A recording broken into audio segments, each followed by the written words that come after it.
नमस्कार दोस्तों, आज हमारी चैनल में आपका स्वागत है। आज हम सुनते हैं बड़ी मजेदार कहानी राजा जयसिंह की कहानी। बहुत समय पहले की बात है। दुर्गापुर में एक राजा राज्य करते थे। राजा का नाम अजय सिंह था।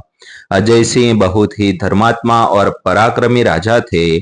उनके केवल एक लड़की थी जिसका नाम सोनालिका था। राजकुमारी सोनालिका भी मुश्किल से 13-14 साल की थी, लेकिन उसकी सुंदरता की चर्चा दूर दूर तक फैली थी। राजा अजय सिंह उसे अपने प्राणों से भी ज्यादा प्यार करते थे। राजकुमारी भी अपने पिता पर जान छिड़कती थी। एक दिन की बात है। राजा अपने सिपाहियों के साथ जंगल में शिकार खेलने गए। राजा के साथ उनके 4 अंगरक्षक थे जो सभी प्रकार के अस्त्र शस्त्रों से सुसज्जित थे। राजा को शिकार के लिए भटकते भटकते दोपहर हो गई, लेकिन एक भी शिकार न मिला। थके हारे राजा अपने घोड़े से उतरकर एक बरगद के पेड़ की छाया में लेटकर विश्राम करने लगे। उन्होंने अपना घोड़ा वहीं पेड़ की जड़ से बांध दिया। राजवीर, मुझे ठंडा पानी चाहिए, राजा ने अपने एक अंगरक्षक को संबोधित करते हुए कहा। अभी लीजिए महाराज, वह बोला, और फिर पानी की खोज में अपना घोड़ा लेकर जंगल की ओर बढ़ गया।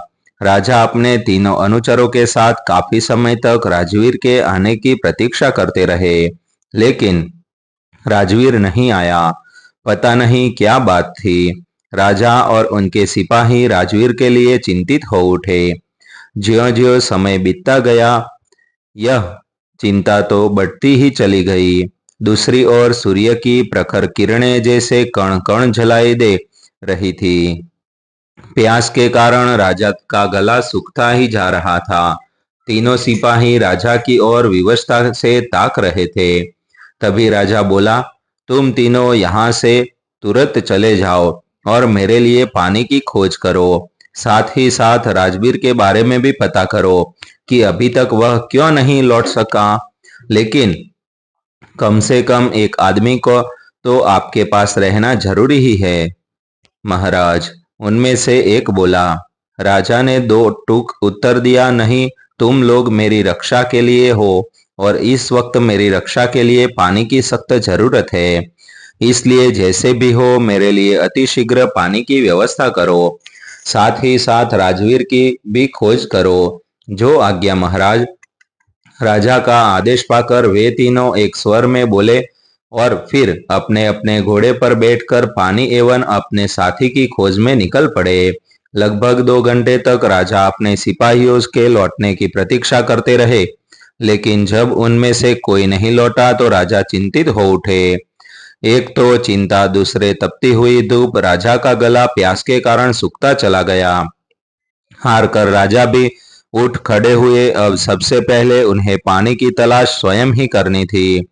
इस तरह हाथ पर हाथ रखकर बैठने से कोई लाभ नहीं था। राजा ने उठकर पेड़ से बंधा अपना घोड़ा खोला और उस पर बैठकर और चल दिए। राजा काफी देर तक अपने घोड़े पर बैठे बैठे इधर उधर भटकते रहे, लेकिन उन्हें न तो पानी मिला और न ही अपने सिपाही।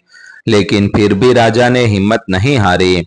बार बार निराशा हाथ लगने के बावजूद भी वे दुगुने जोश के साथ अपने काम में जुट गए। वे जिस और आगे बढ़ रहे थे और उस और जंगल ज्यादा ही घना था। कहीं कहीं तो उन्हें स्वयं घोड़े से नीचे उतरकर रास्ता बनाना पड़ता था।